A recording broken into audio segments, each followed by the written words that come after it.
నమస్తే.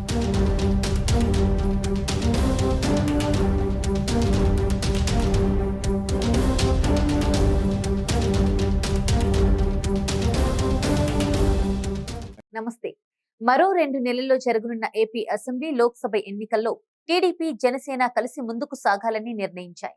అయితే ఎన్నికలకు సమయం సమీపిస్తున్నా సీట్ల సర్దుబాటు మాత్రం పూర్తి కావడం లేదు.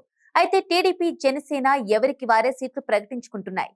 తాజాగా తూర్పుగోదావరి జిల్లాలోని రాజమండ్రి రూరల్ స్థానం అభ్యర్థిని జనసేన ఖరారు చేసింది. రాజమండ్రి రూరల్ నుంచి కందుల దుర్గేష్ పోటీ చేయనున్నట్టు పవన్ కళ్యాణ్ వెల్లడించారు.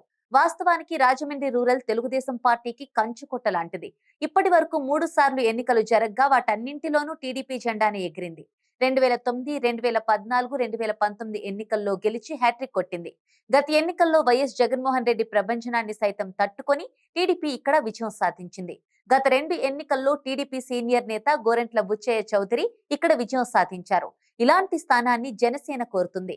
కోరడమే కాదు, అభ్యర్థిగా కందుల దుర్గేష్ ను ప్రకటించేసింది. 2019 ఎన్నికల్లో రాజమండ్రి రూరల్ నుంచి పోటీ చేసిన దుర్గేష్ 42,000కు పైగా ఓట్లను సాధించారు. ఇక కందుల దుర్గేష్ పోటీ ఖాయమవడంతో గోరంట్ల బుచ్చయ్య చౌదరి పరిస్థితి ఏమిటనేది ఆసక్తి రేపుతోంది. 2 సార్లు గెలిచిన గోరంట్ల బుచ్చయ్యకు సీటును ఎలా సర్దుబాటు చేస్తారు, ఆయనను ఎలా బుజ్జగిస్తారనేది ఉత్కంఠగా మారింది. అంతేకాక దుర్గేష్ విజయానికి గోరంట్ల బుచ్చయ్య చౌదరి సహకరిస్తారా అనేది చర్చనీయాంశం అవుతోంది. ఇదే సమయంలో చంద్రబాబు ఆదేశాలతో ఖచ్చితంగా రూరల్ సీటు నుంచి పోటీలో ఉంటానని బుచ్చయ్య చెబుతున్నారు. తన సిట్టింగ్ సీటును కాపాడుకునేందుకు చంద్రబాబును కలిసే ప్రయత్నాల్లో బుచ్చయ్య ఉన్నారు. అయితే ఆల్రెడీ పవన్ టీడీపీ అధిష్టానంతో మాట్లాడారని దుర్గేష్ చెప్పడంతో బుచ్చయ్య ప్రయత్నం ఫలిస్తుందా అనేది ఆసక్తి రేపుతోంది. తెదేపా, భాజపా, జనసేన కలిసే ఎన్నికలకు వెళతాయని కందుల అంటున్నారు. రాజమండ్రి రూరల్లో పోటీ చేస్తా అంటున్నారు. పవన్ తో భేటీ తర్వాత కందుల అలా వ్యాఖ్యానించారు అంటే సీటు ఖరారైనట్టే. మరి బుచ్చయ్య రోధన బాబు వింటారా? ఆయన రాజకీయ భవిష్యత్తు ఏంటి?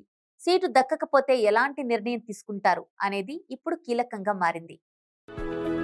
For more interesting updates, do like, share and subscribe to Volga News.